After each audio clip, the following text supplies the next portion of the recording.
Okay, so welcome back. This is our lecture 3. And as you have received an email from the university, we will continue our remote instruction for 2 more weeks. So we'll see after that whether we'll return to in-person teaching. So for now, let's stick with this format. So since we will still do the remote teaching, I think for the week 3 and week 4 on Monday, we will start at 2:30.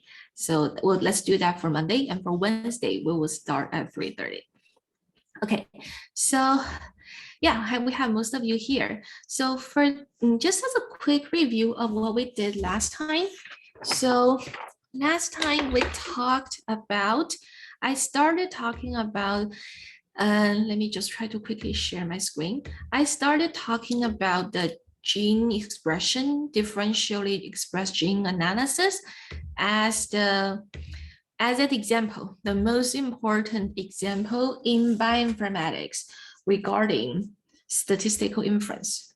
So let me see if you can see it here. All right, so this is what we did last time, right? So we said in differential expression analysis, we examine one gene at a time.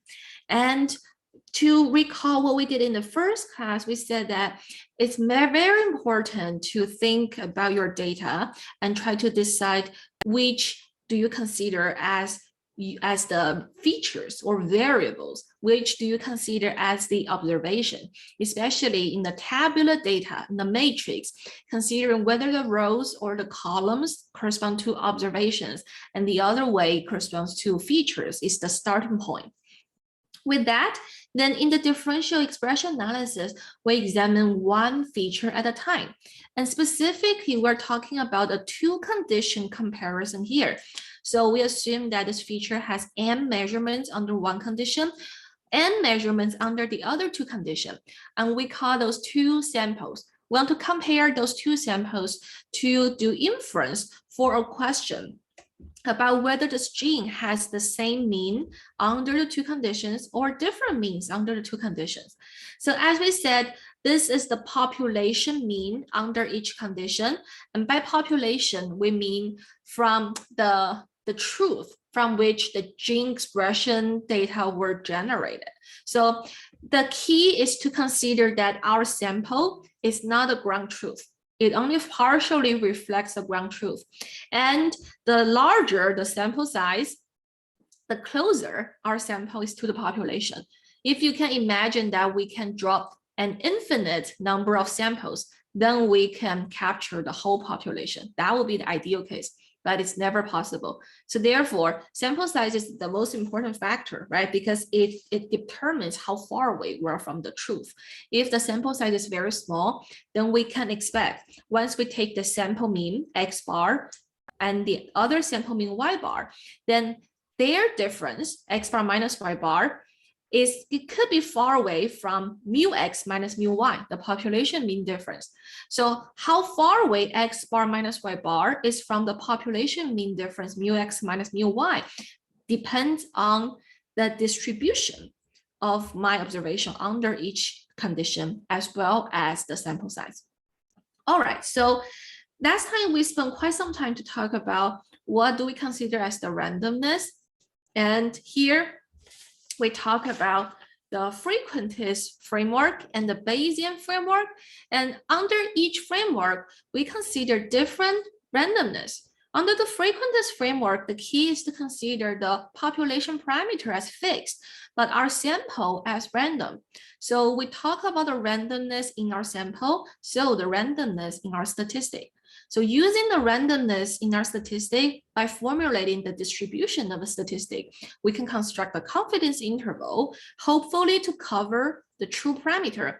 But the key here is that when we talk about the confidence level, it's about the probability that the true parameter is in this random interval, random confidence interval. So the key I want to emphasize is that it's the interval that's random, not the parameter that's random. And this is in the sharp contrast with the Bayesian framework. In the Bayesian framework, we are conditional on our sample. So we are no longer worrying about its randomness. What we care about is how our parameter of interest is distributed conditional on our sample. This is what we call the posterior. So the posterior is our updated belief on the parameter distribution after seeing our sample. Before seeing our sample, the distribution of the parameter of interest is called our prior. And then with our data, which is incorporated into the so-called likelihood, which is the distribution or the density of our data given the parameter. Then using the Bayes rule, we combine the likelihood with prior into the posterior. Then what we want to do inference for the parameter of interest will be based on the posterior. So under the Bayesian framework, we have the so-called credible interval.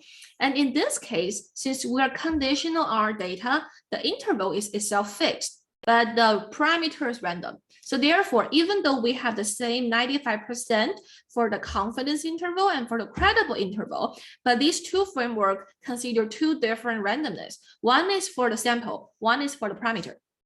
So I would say, if you compare a frequentist to Bayesian, then you're comparing an apple to an orange, because these two things have very different formulation about the randomness, even though they both use probability as the mathematical tool for discussing the randomness.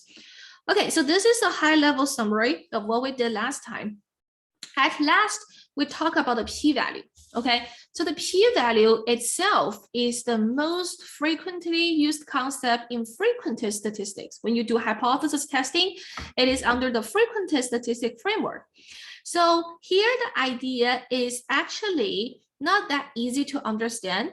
So p-value itself is a conditional probability. You are conditional on the null hypothesis being true. So under this, you derive the distribution of your test statistic, which is called the null distribution. And then you put in the observed value, we call the realization. We used this term a lot last time. We put in the realization of the test statistic. Then we evaluate what will be the tail probability of the null distribution for the observed value. So like by tail probability, we mean what is the probability the test statistic take values as extreme as or even more extreme than observed value. So this extremeness will be dependent on the alternative. So that will give you the direction for tail.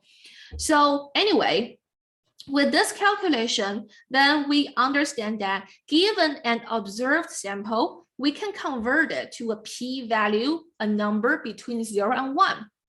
So this is what we did in practice, right? So for example, if your p-value is 0.5, then you may say, I want to reject the null hypothesis at the significance level 0.05.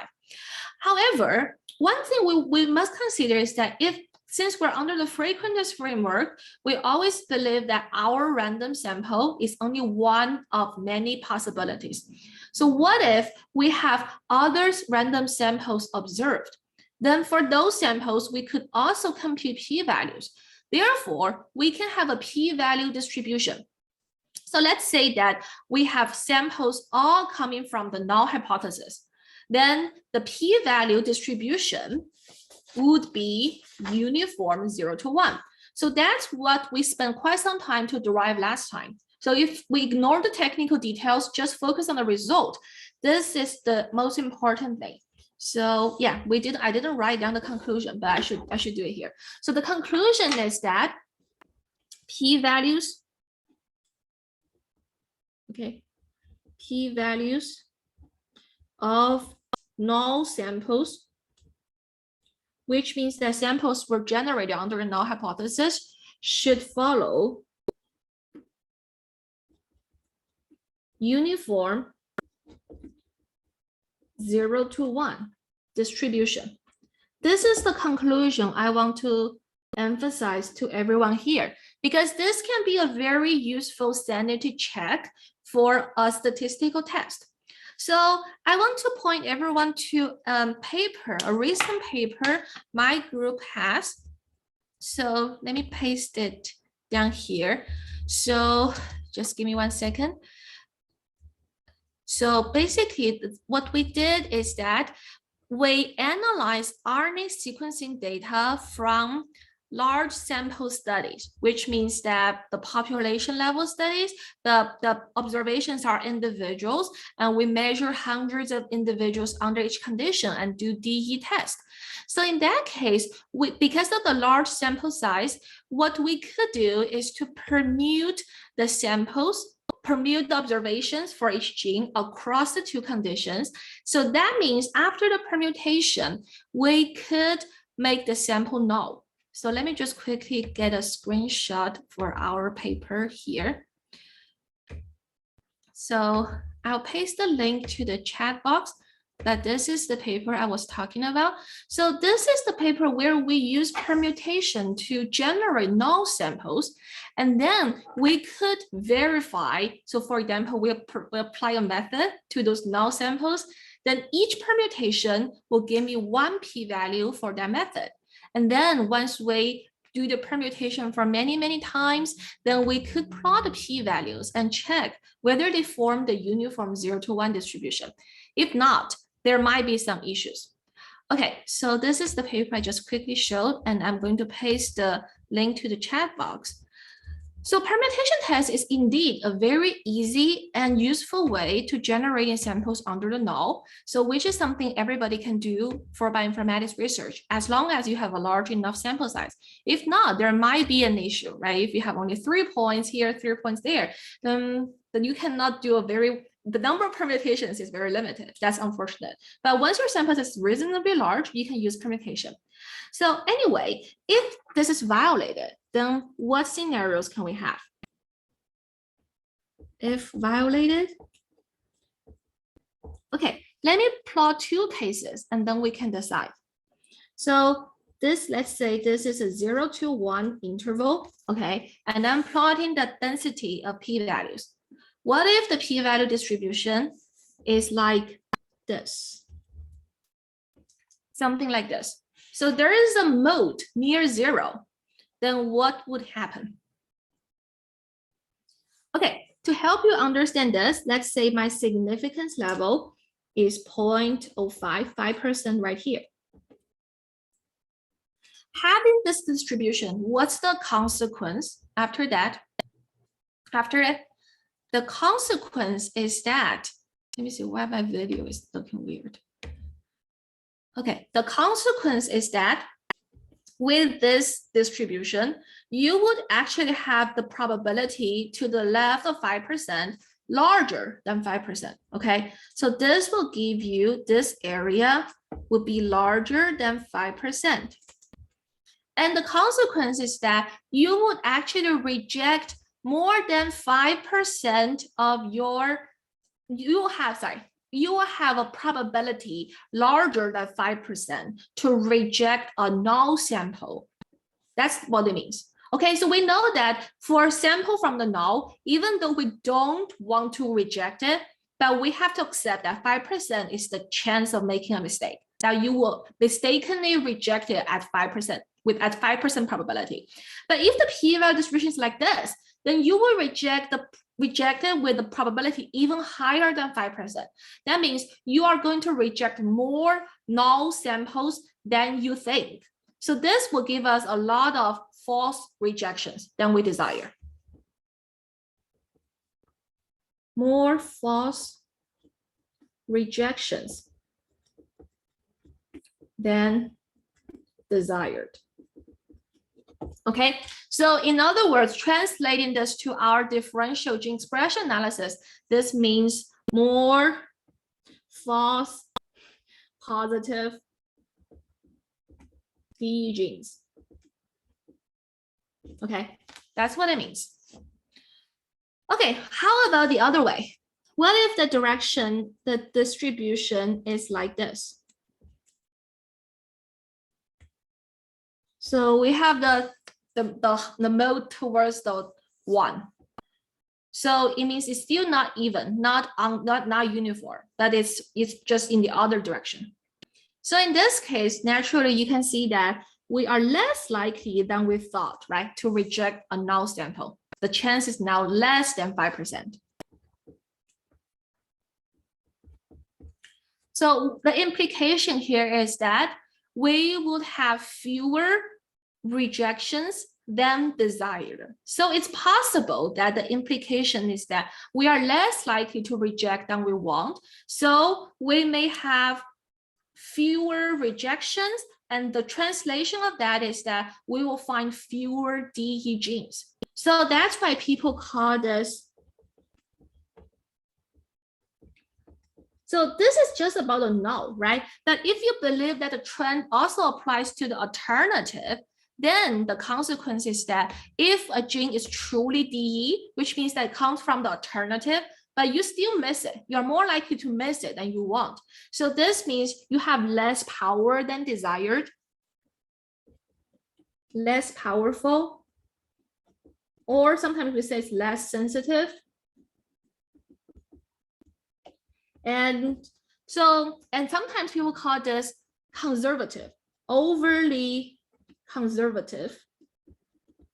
So you will see those descriptions in many papers, and they all mean the same thing. So in this case, you have no issue with controlling the type 1 error. So which means that you are not making many false positives than you desire. However, the sacrifices you paid is that you are being too conservative, so you have less power. I think we will talk about this later as we move on, but this is just a very quick introduction to this. Okay, so I think my take-home message for everyone is that once you want to benchmark or evaluate your own method or some people else's method, the very first check I hope everybody can do is to check whether the p-values do follow the uniform 0 to 1 distribution under the null.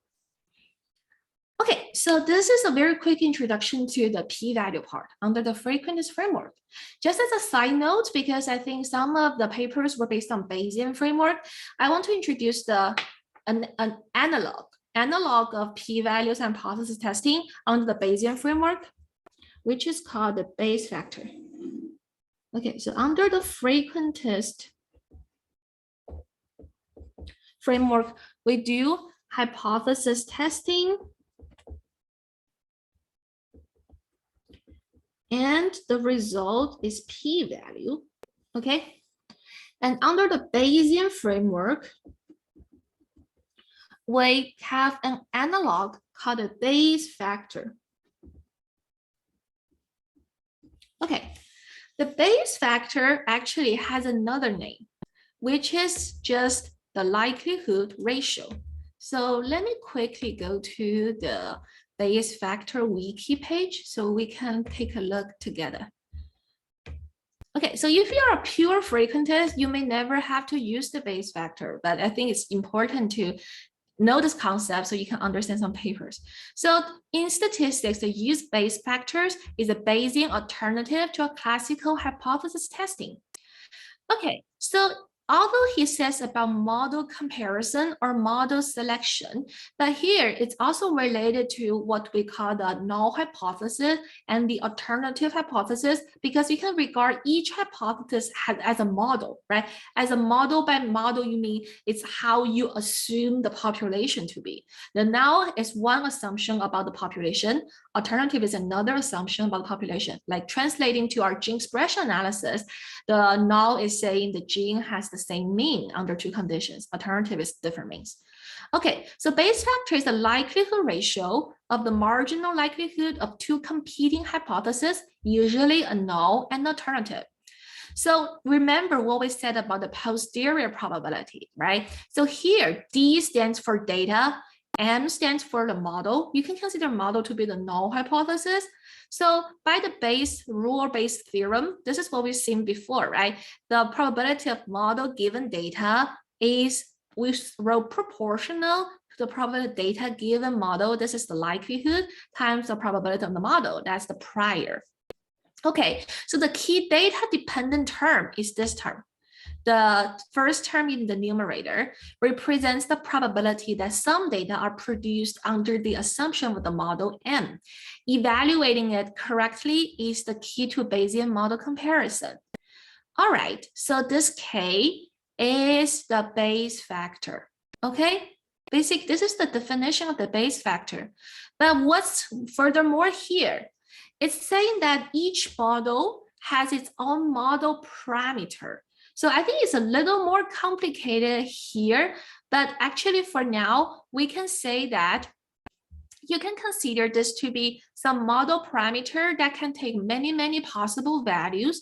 And we want to do the integration to consider all possibilities of that parameter. So we have an average sense about the model. That's basically what it means. But skipping the technical detail, even if you don't care about this part, you can still go from here, by the Bayes rule to here, based on this formula.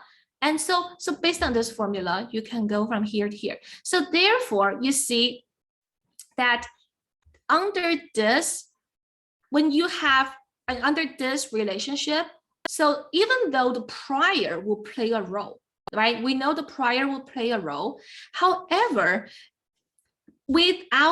so basically to be same as our, or to be fair, I should say, to be fair as a starting point, if you don't have any prior preference over the null or the alternative, you should just assume they have equal prior. So this becomes a ratio of 1. So therefore, you see the posterior ratio, the posterior M1 given data and the posterior M2 given data is equal to the likelihood ratio. So that's why here the Bayes factor is basically the likelihood ratio, and it is also the posterior ratio under equal prior of the two models. That's basically it. Okay, so therefore, coming back here, let me try to share my screen. So coming back here, what it says, I'll use my own notation. It's equal to the likelihood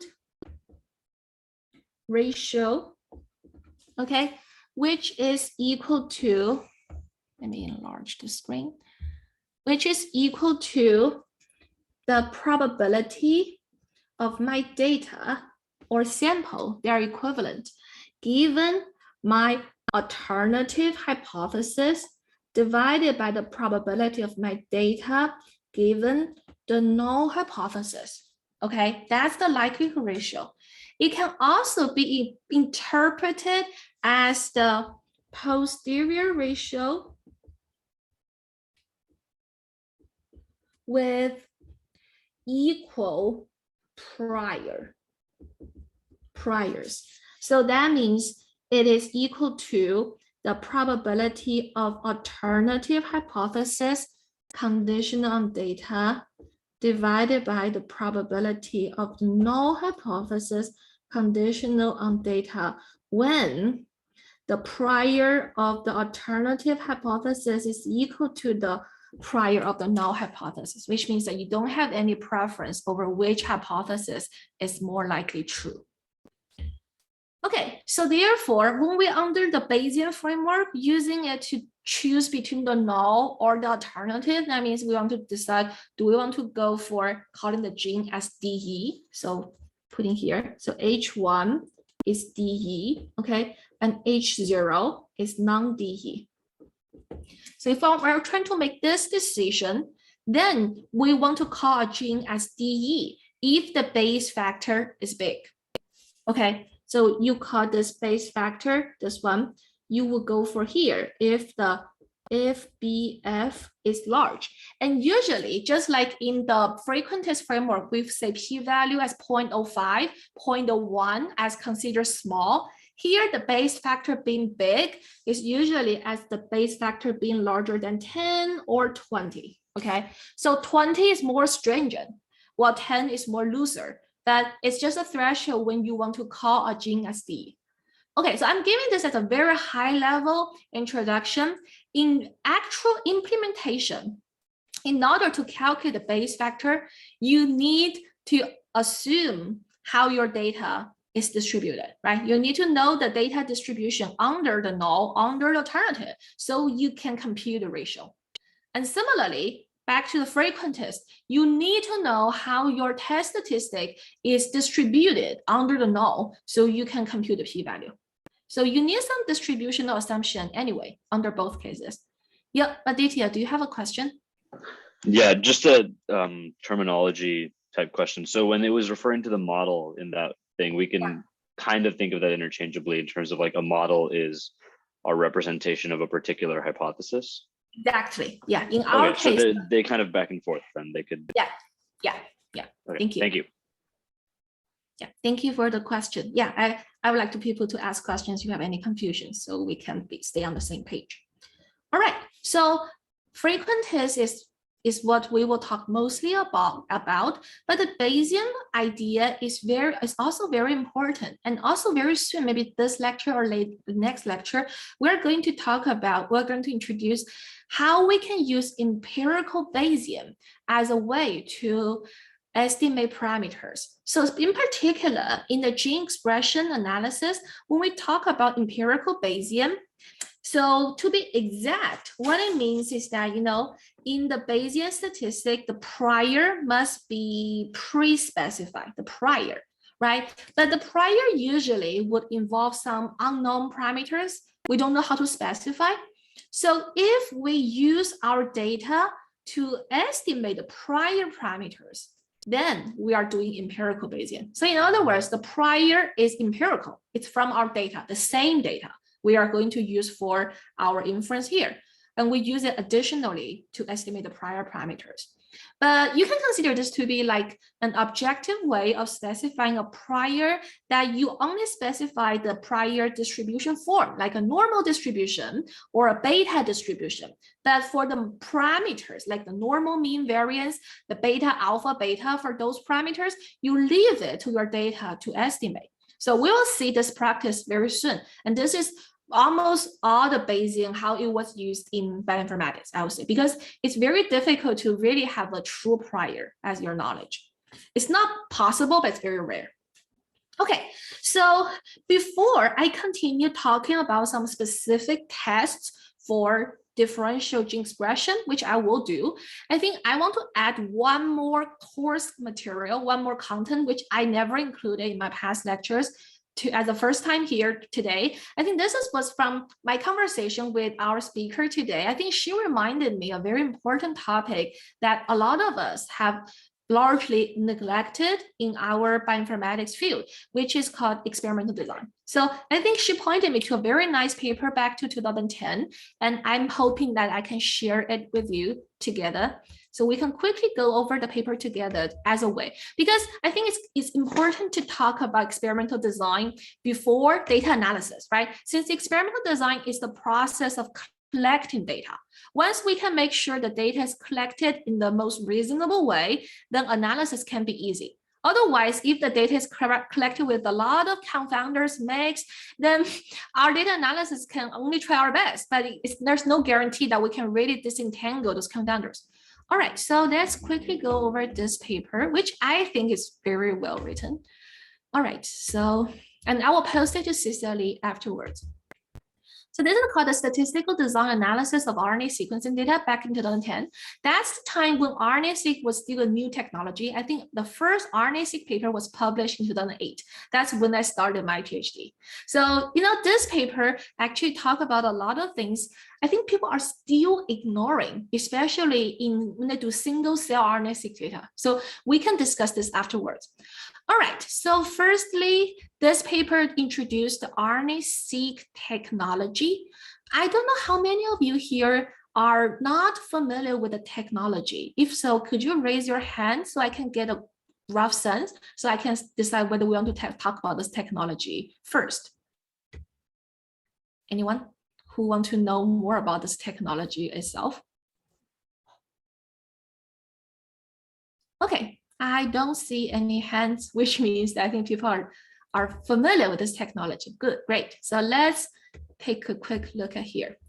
All right, so first the RNA involves a lot of steps like the RNA isolation, fragmented at random positions and copy into complementary DNA, cDNA, and then the fragments meeting certain size specification are retained for PCR amplification, and then the amplified cDNA fragments will be sequenced by next generation sequencing, NGS, okay? So at that time, I think there are multiple NGS platforms, but now the dominant one is the Illumina. So Illumina dominated the field afterwards. Okay, so first, before RNA-seq, the dominant technology was microarray. Okay, so why is my RNA-seq now more popular and many people are using it? So basically, here is the advantage. So okay, so although there are many steps in this experimental process that may introduce errors and biases, RNA-seq has been hailed as the future of transcriptome research because it potentially generates an unlimited dynamic range. That's the key. So like for microarray, it's about probe affinity to the nucleic acid molecule. So there is a maximum intensity you could get, but there's no such thing in RNA-seq. Provides greater sensitivity than microarrays, which means they can measure those rarely existing transcripts or like lowly expressed genes transcripts. Is able to discriminate closely homologous regions and does not require a priori assumptions about regions of expression. So like your microarray, you have to decide which regions, like which genes I want to measure. So I want to design specific probes. But for RNA-seq, you can just measure everything. Okay, so soon after the introduction of microarrays, a series of articles was published elucidating the need for proper experimental design. All of these articles rely heavily on the three fundamental aspects of sound experimental design formalized by R.A. Fisher. So his phenomenal book 70 years ago, namely replication, randomization, and blocking. So the three things I'm highlighting here, and we'll see each one.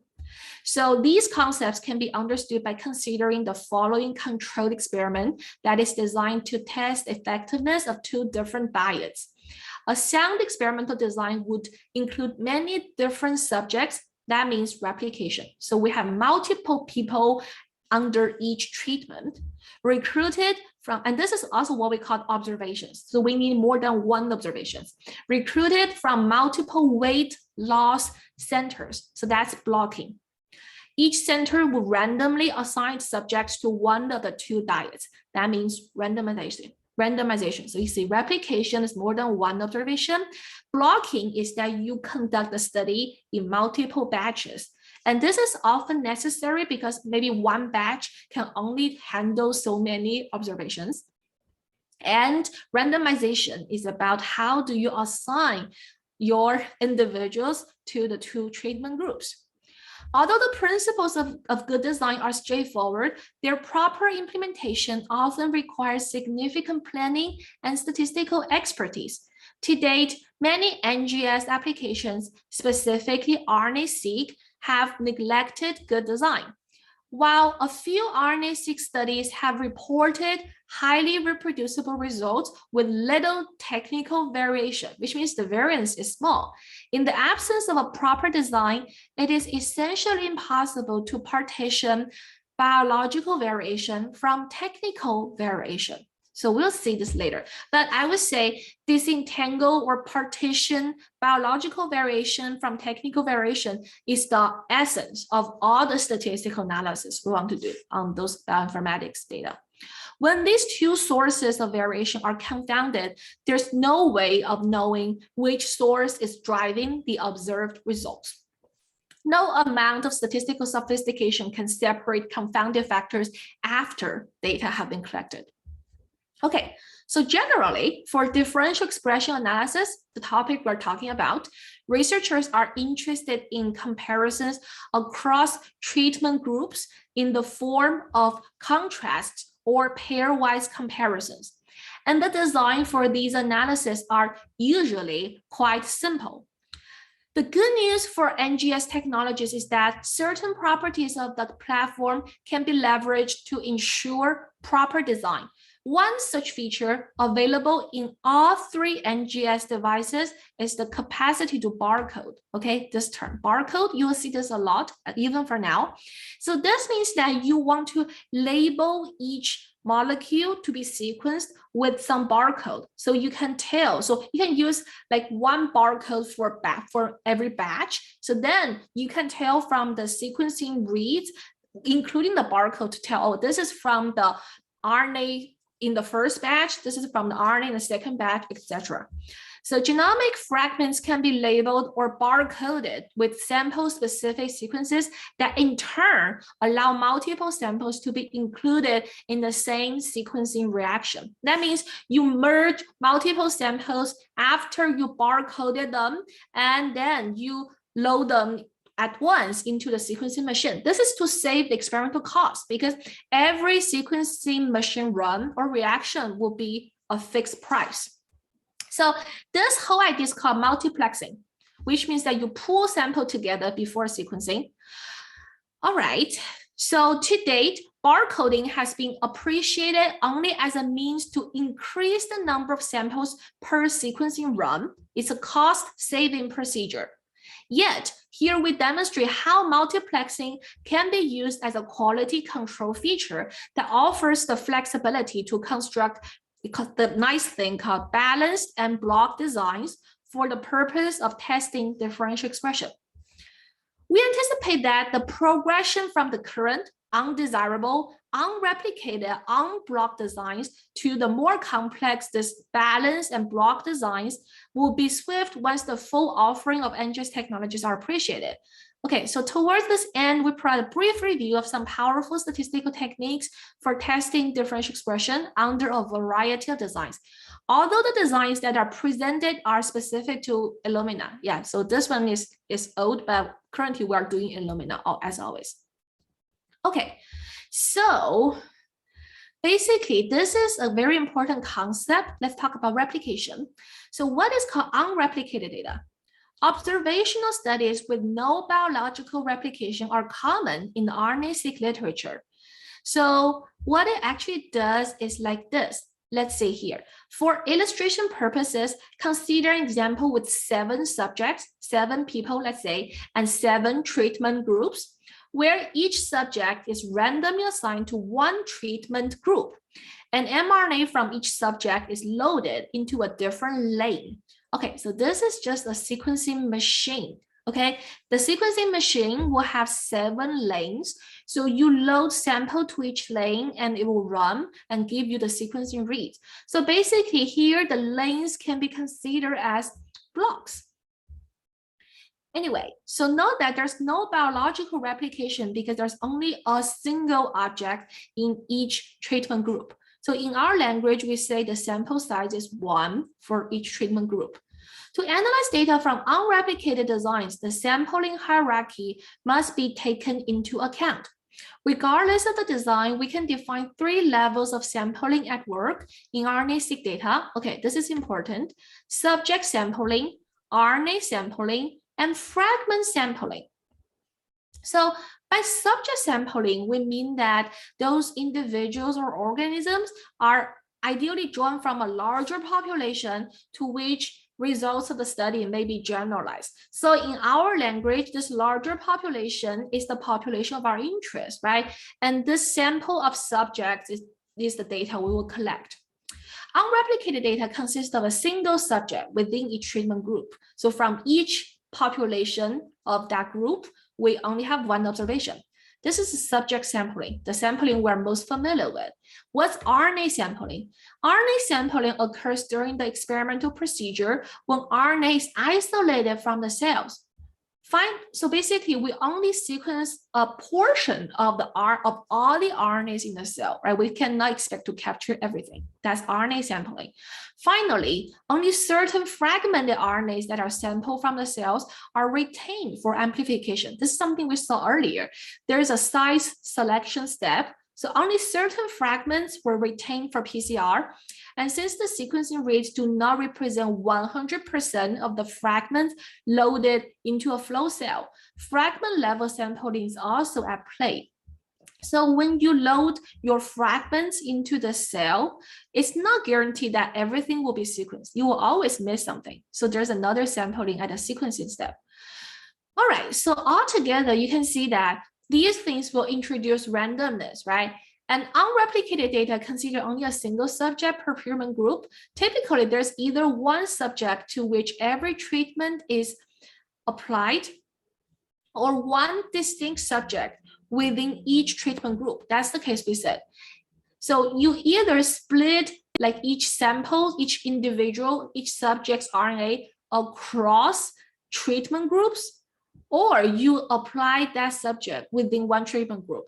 I think the former may not be easily doable because how can you apply the same subject to multiple treatments? Not always possible. Okay, in either situation, it is not possible to estimate the variability within treatment group, and the analysis must proceed without any information regarding within group biological variation. As such, in the context of RNA-seq, statistical methods for finding differences between groups are limited to RNA and fragment level sample information. So if you only have one individual per group, you cannot measure the same subject sampling variation. You are only left with those two levels of variation. Okay. So since the sampling scheme for RNA-seq is similar to SAGE, this is an older technology, but still for RNA measurement, and the sizable statistical literature is already established for analyzing differential. This is digital gene expression, a concept defined in this paper, digital gene expression measures from unreplicated SAGE data. Similar method can be used for unreplicated RNA-seq data, okay? For both RNA-seq and SAGE data, the analysis usually proceeds on a gene-by-gene basis by organizing the data in a 2-by-2 table, like here. So let's say we have the digital gene expression measurement for testing differential expression between treatment 1 and treatment 2 of gene A. So you can see that here, the cell count NKI represents the DGE count for gene A. So gene A has K equals 1, or the remaining genes K equals 2. For treatment, I is equal to 1 or 2. Okay, treatment 1, treatment 2. The kth marginal row is denoted as NK, and n dot I is the marginal total of column I. So this is n dot 1, n dot 2, and n dot dot is the grand total, the total here. Okay, so perhaps the most natural test for differential expression is the unreplicated. In the unreplicated case is the Fisher's exact test, which fixes the margin total of the 2-by-2 table and tests the differential expression using the hypothesis. Okay, theta equals 1 versus theta doesn't equal 1, where theta is pi 1, 1 times pi 2, 2 divided by pi 1, 2 times pi 2, 1. Okay, so let me ask you this question. So pi k1 is the true proportion of counts in table K, in cell K. So what is this test actually about? So you basically, to summarize, this is the row. The first row is for gene A only. We just take its count in treatment 1 group and treatment 2 group. These two are 2 read counts, and these are the remaining genes read counts under treatment 1 treatment group. And so the Fisher's exact test is basically about whether the gene is independent of the treatment or the rows are independent of the columns. So let's imagine that if the ratio of treatment 1 and 2 for gene A is very similar to the ratio for the remaining genes, then it's likely that we are going to not reject the null hypothesis under the Fisher's test. Okay, so basically what is this talking about? Is it really the same as what we said, like what I said as a definition of the differential expression? Any volunteers?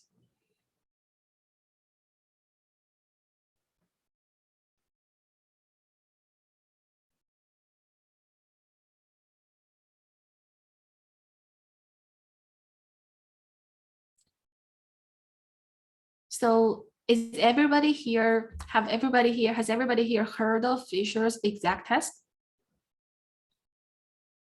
Yeah. And if not, it's nice to do a quick Wikipedia search. So it's a very common test for this 2-by-2 table. So as I said, it's about the independence, testing the null hypothesis as the independence of the rows and the columns.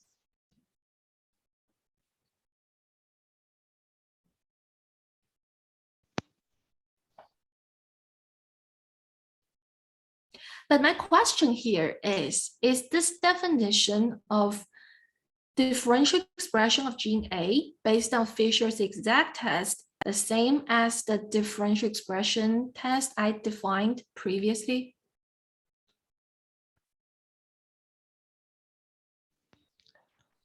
I'm Yeah. guessing that it's not the same No, yeah, that you're correct. because there's this remaining genes that's being also Yeah. your Fisher exact test. Exactly.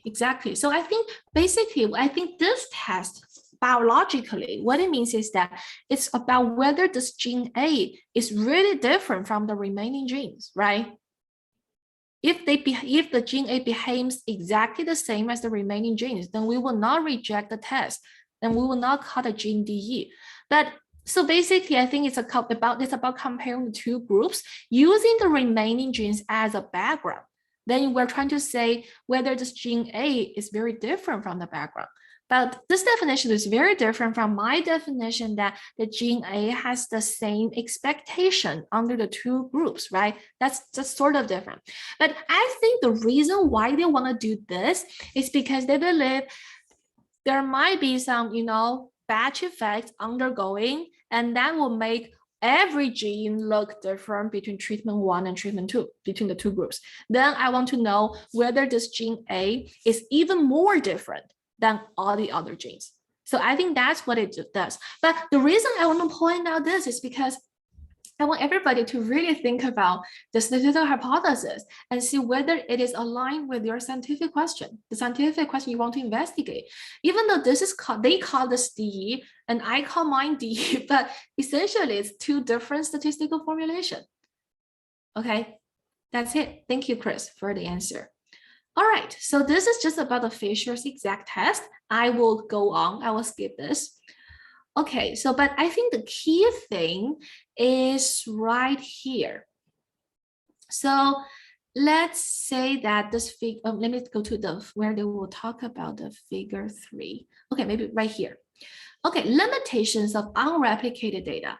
The fundamental problem with generalizing results gathered from unreplicated data is a complete lack of knowledge about biological variation. Right, that's what we have seen. Every treatment group has only one subject. As Fisher noted, without an estimate of variability within treatment group, there's no basis for inference for between treatment group. Although we can test for differential expression between treatment groups from unreplicated using that Fisher's exact test, the results of the analysis only apply to the specific subjects included in the study. Okay, the two individuals, one per group. That is, the results cannot be generalized to other subjects that can be potentially treated using the strategy 1 or 2.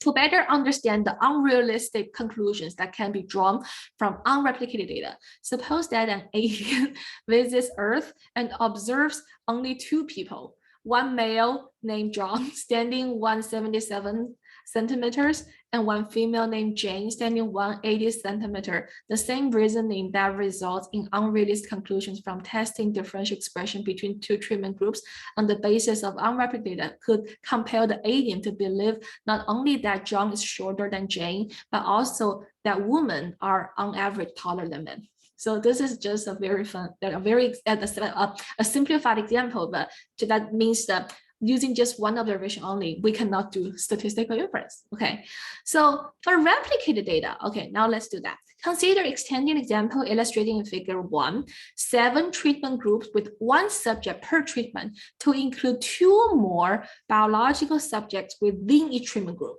So now we have 3 replicates, and that's in figure 3, right here. So you see, this is one replicate, second and third.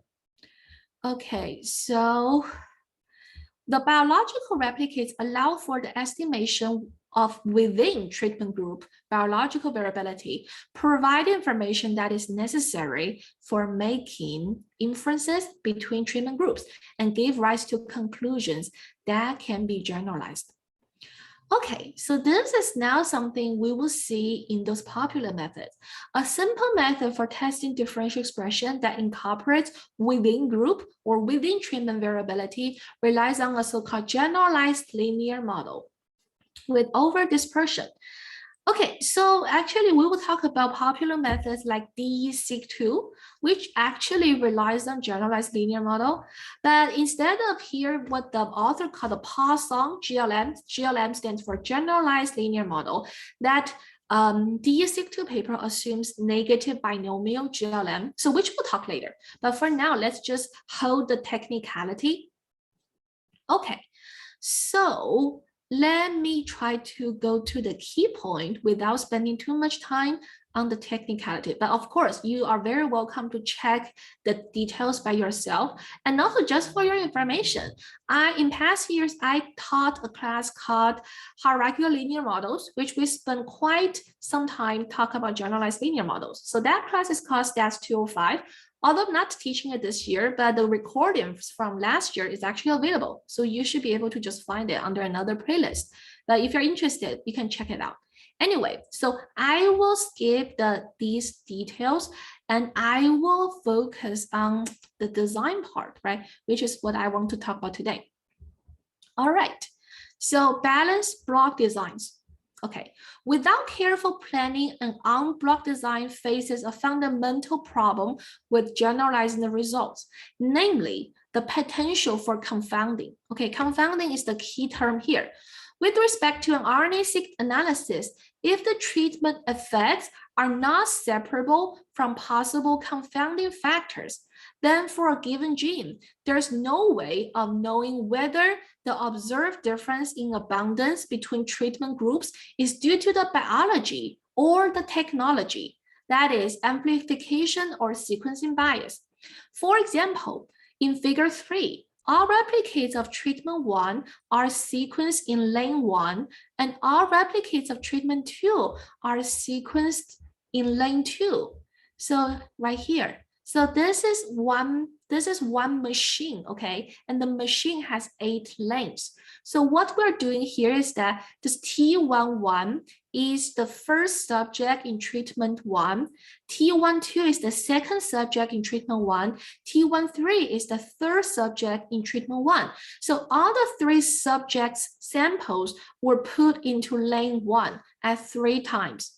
Okay, so basically this is the first sequencing run, second sequencing run, third sequencing run. So therefore, you see the treatment groups are perfectly aligned with the lanes. But one thing here is that we know we have 7 groups, but 8 lanes. So this lane is left as empty. Lane 5 is left as empty always.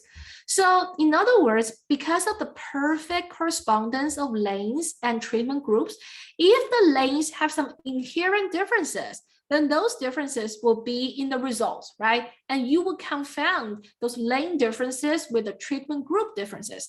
That's the problem. Does it make sense to everyone?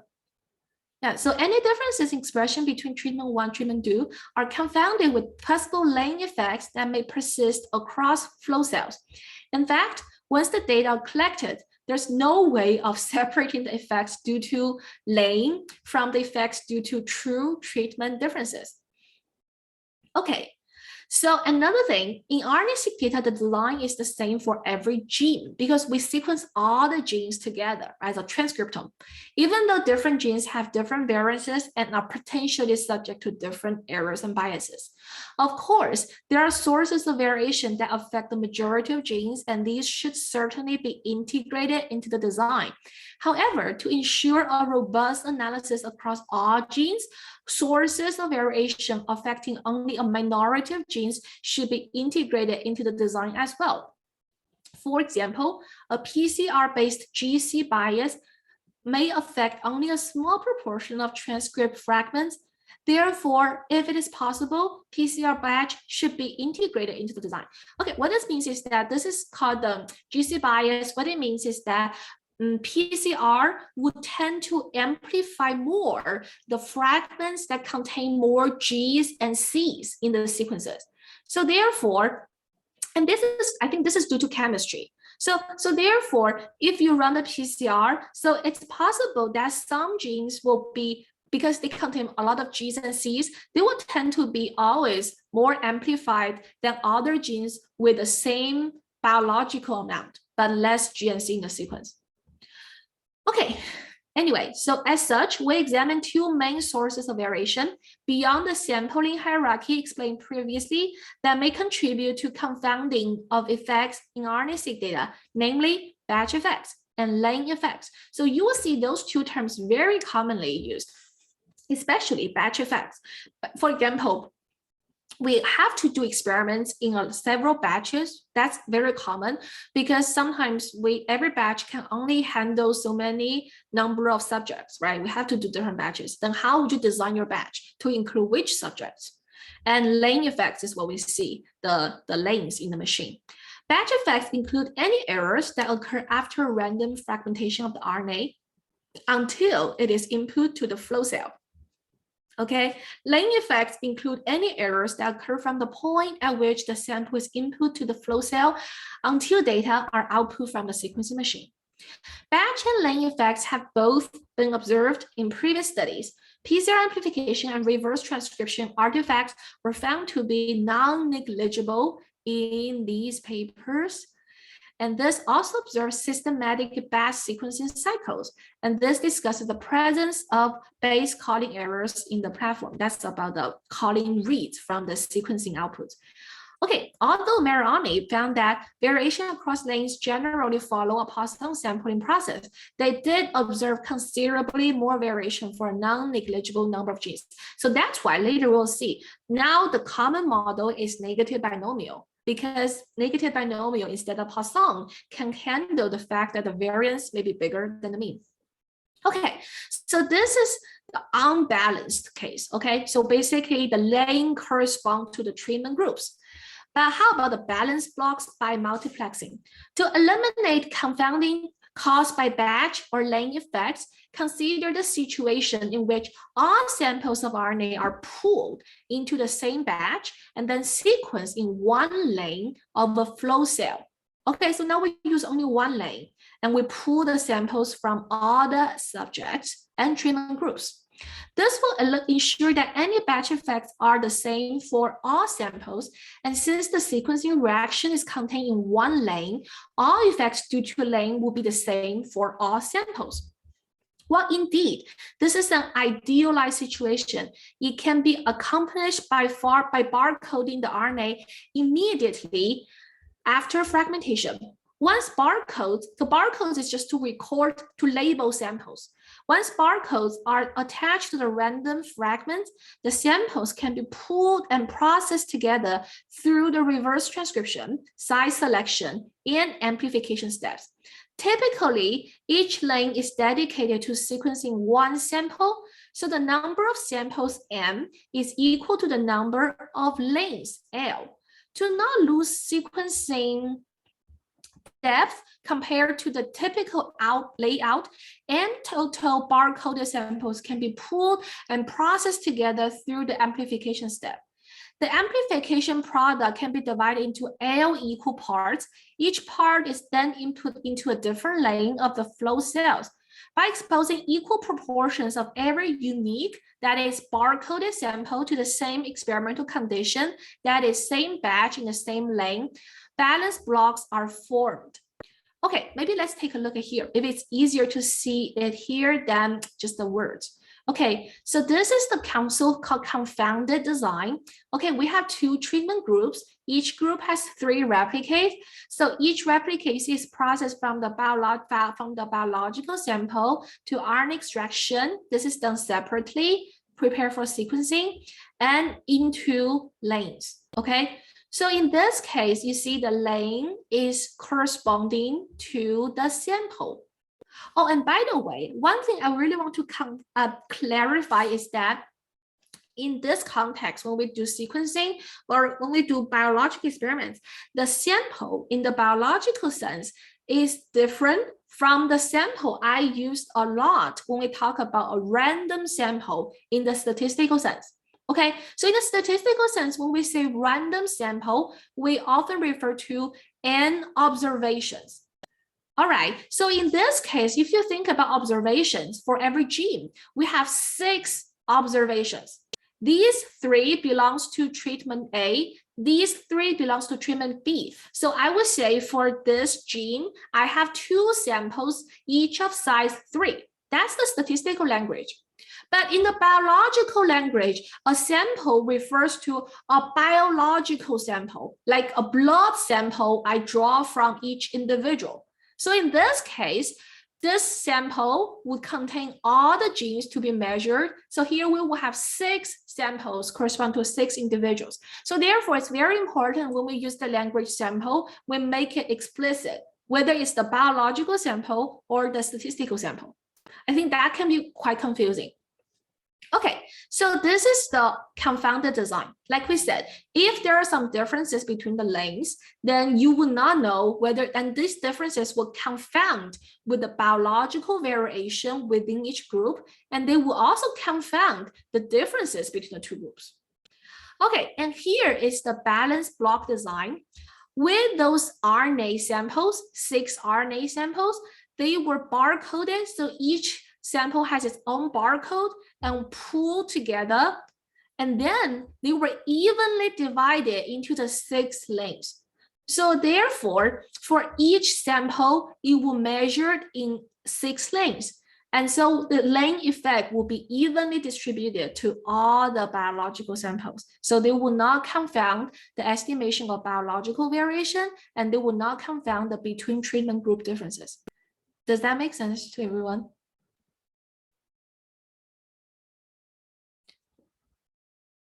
Any questions about this figure?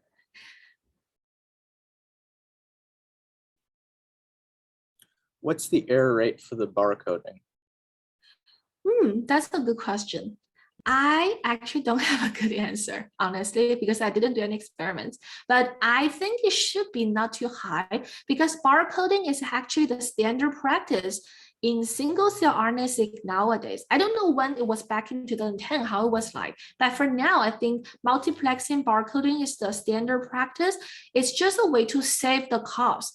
Like if you want to sequence the cells of multiple individuals, once you obtain their samples, you will barcode their cells before putting them together to do the single cell experiment. That's the standard practice now. I see, thank you. Thank you.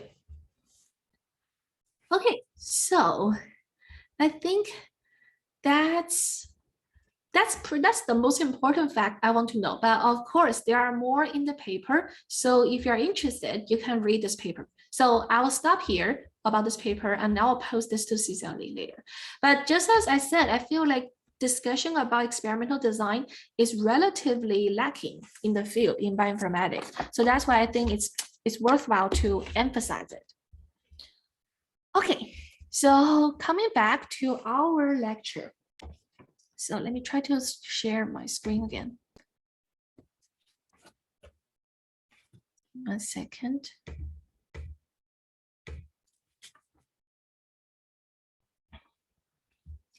Okay, so back to our lecture, and I will post some typed up lecture notes from previous years to the CCLE later. So now we're going to talk about some specific tests that are widely used in practice. Okay, so I will start with the 2-sample t-test. This is the most classical test we use for differential expression analysis. Okay, so to put it simply, we need those quantities to do a t-test. The first one, so let me just reuse our sample, 2 samples.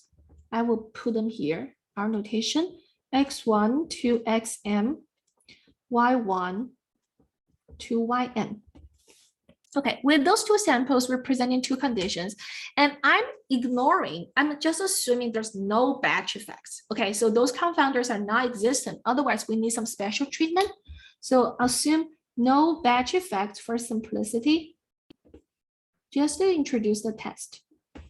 Then from this, I am going to calculate first the sample mean for each sample, x bar, y bar. So this is what we know.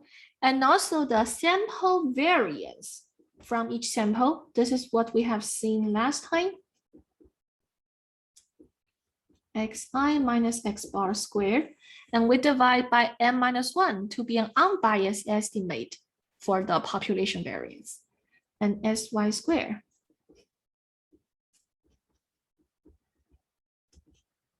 Okay. All right. And then when we design the test statistic, t-test statistic, we also introduce a concept called pooled sample variance. Okay, so this is an estimator. Okay, we will say it's an estimator of the population variance by assuming the two conditions have the same population variance. Okay, so that's the key. So in other words, this is under the assumption that condition 1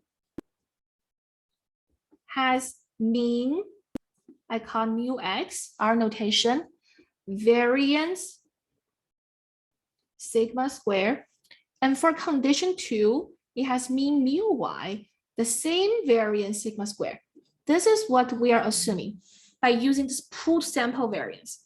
Okay, and this assumption is often necessary when m and n are both small. So in this case, you don't have many observations, so it makes sense to reduce one parameter. Okay, and reducing the parameters by assuming the two populations, condition 1 and condition 2, have the same variance, sigma square. So therefore, it makes sense to pool those two estimators into one to estimate sigma square. And this pooled sample variance, okay, is defined as just this weighted sum. So it's basically M1 minus 1 divided by M1 minus 1 plus M2 minus 1. This is the weight for Sx squared. And the weight for Sy squared is M2 minus 1 divided by M1 minus 1 plus M2 minus 1 times Sy squared. Okay, so under this assumption, we have this estimator. And this estimator is to approximate the population variance, the common population variance. All right, and then what is our test statistic? So the test statistic, t-statistic, okay, let me call it T. It's basically a standardized version of X bar minus Y bar. So by standardizing, I'm hoping that this t-statistic will have a distribution under the null hypothesis that doesn't depend on any unknown parameters. That's my goal.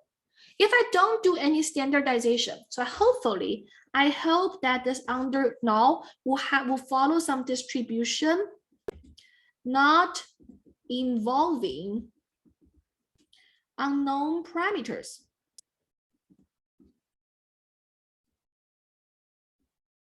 That's the goal. But how do I achieve that? So if we look at the unstandardized version, X bar minus Y bar, so recall, for this one, under the independent assumption of the two samples, for sure. Okay, under the independence of those two samples, I would say independent. Then X bar and Y bar are independent. And we know by central limit theorem, so that this X bar is the average of those, Y bar is average of those. So when M and N are large, okay, let me just say it. So when M and N are large. And also one technical thing I want to say here to be more rigorous is that the central limit theorem applies when both this X and Y, those Xi's and Yi's, they need to have finite variance. That's the requirement for their distribution. Otherwise, the central limit theorem will have some problem. And Aditya, do you have a question? Yeah, sorry, just notationally, the M1 and M2 in that pooled sample variance, those are the M and N, right? Sorry. Yeah, definitely. I will correct. Thank you. Thank you. Thank you for pointing that out. maybe I'll just cross this out. Sorry for the messed up with the notation. So this will be m minus 1. M minus 1 plus n minus 1 as x squared plus m minus 1, m plus 1, m minus 1 plus n minus 1 as y squared. Okay, thank you. Right, so when m and n are both large, and also I would say the two condition distribution, they could be any distributions, but these two distributions must have finite variances. So there are some distributions that don't have finite variances, like the Cauchy distribution, and that's called the heavy tail distribution, which means that the distribution is so spread out that the variance is infinity. Okay, so anyway, this is a technical thing, but with this, then by the central limit theorem, short as CLT, you know, this is the most fundamental thing in our introductory to mathematical statistics. So by the central limit theorem, X bar would follow approximately, okay, I'm trying to avoid the technicality, just say approximately, normal distribution with mean mu x, variance sigma square over m. Okay, this is the result for X bar. And for Y bar, it will follow approximately normal distribution with mean mu y and variance sigma square over n. Okay, so because we're under the assumption of a common variance, this is what we have. So therefore, by independence, okay, by independence, X bar and Y bar are independent. Due to the sample independence, we have X bar minus Y bar will follow approximately still normal, and the mean is mu x minus mu y, okay? And the note that the sign here will not affect the variance. The variance will also be the variance of X bar plus the variance of Y bar. A common mistake many people made is that this is variance of X bar minus the variance of Y bar, but that's not the case, because here, when we have this linear addition, we will always square the coefficient. So -1 becomes 1 when you do the variance calculation. So this becomes sigma square over m plus sigma square over n. It also makes sense to know that their variance should add up instead of canceling each other, right? So this is what we have. And then under the null that mu x equals mu y, okay? Then X bar minus Y bar under the null would be approximately normal with mean 0. So the parameters, mean parameters are gone, the variance stays. Okay, so now this is not something we could directly use because sigma square is unknown, right? Sigma square itself is an unknown parameter. So that's why we cannot do it. So then by standardization,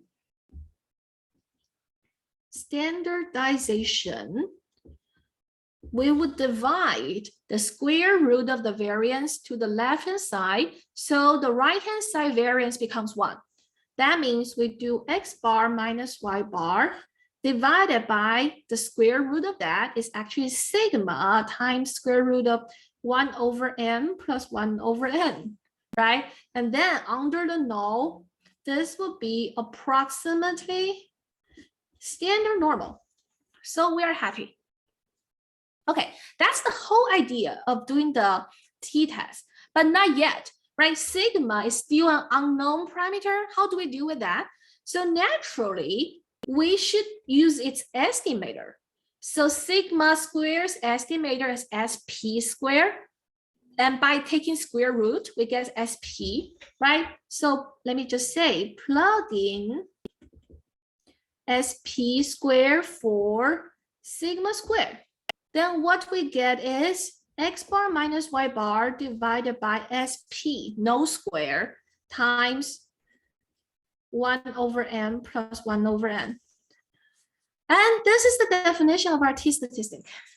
Okay, so interestingly, as I said, right, you can see everything follows here, right? When the sample size M and N are very large, that's the assumption under the central limit theorem.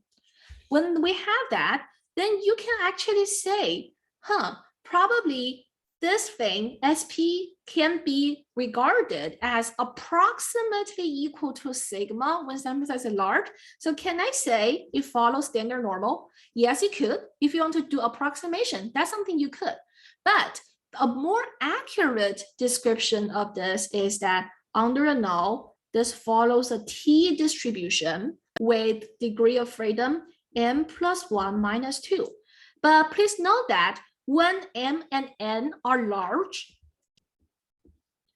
m and n large, this T distribution is very similar to standard normal. Actually, we know that as m and n goes to infinity, this T distribution is converging to normal, standard normal. Okay, anyway, so this is the whole derivation. And I can tell everybody that the T distribution is an arbitrary distribution invented specifically for the t-test. So the student's T was a pseudonym for, I think, a person. I forgot his name, but he was working in a brewing company in Ireland. So at that time, they need to do some quality control. So that's the context of this t-test when it's invented. Like you believe that you can see that in quality control, you need to compare two groups to see whether something is really improved, right? Using the new technology. So that's why he invented this, and it turns out to be the most successful statistical method up to date. So I would say this T statistic was very smart. It was actually invented under the assumption that my two samples both follow Gaussian distribution. So here, if this is Gaussian, then we can have this as an exact distribution. So, which is something I will talk in detail in my other class to undergraduate students. If you are interested, you can check it later. But for now, you can just assume this to be a given mathematical statistics fact. And this distribution is commonly used, and it's very useful in the old days because it doesn't assume any parameters. So therefore, people can easily make a table for the T distribution, and people can look up for the quantiles and also the probabilities of the distribution, so they can convert a number they compute here for their data into a p-value. So that's why I think in some undergrad textbooks, we still teach people to look up tables. That's just a traditional practice. But for now, I think given the computer age, we can easily do all those calculations in R. So that's just a short introduction. But I think a lot of you have learned the t-test before. So that's why, but I feel like I just want to give you the whole motivation here. So you know how everything is derived, and you don't have to memorize the formula at all, right? If you know how it's derived. So I think that's it. So one last word, even though the derivation is under the Gaussian assumption, but I can say that in general, the t-test can work pretty well, even though the data distribution is not Gaussian because of the central limit theorem. So that will give the average a Gaussian distribution, even though the sample is not Gaussian. That's very powerful. But still, this condition, the finite variance, is something we need to worry about because it is well known that some financial data is not really having finite variance. They can be heavy tail. But for biological data, I don't see many cases like that. Okay, so I think I will stop here. So basically, we spent some time to talk about experimental design today as just additional material. And I will see you on Wednesday at 3:30.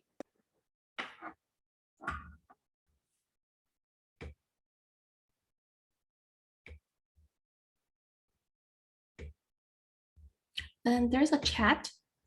Okay. Thank you. Thank you. Thank you.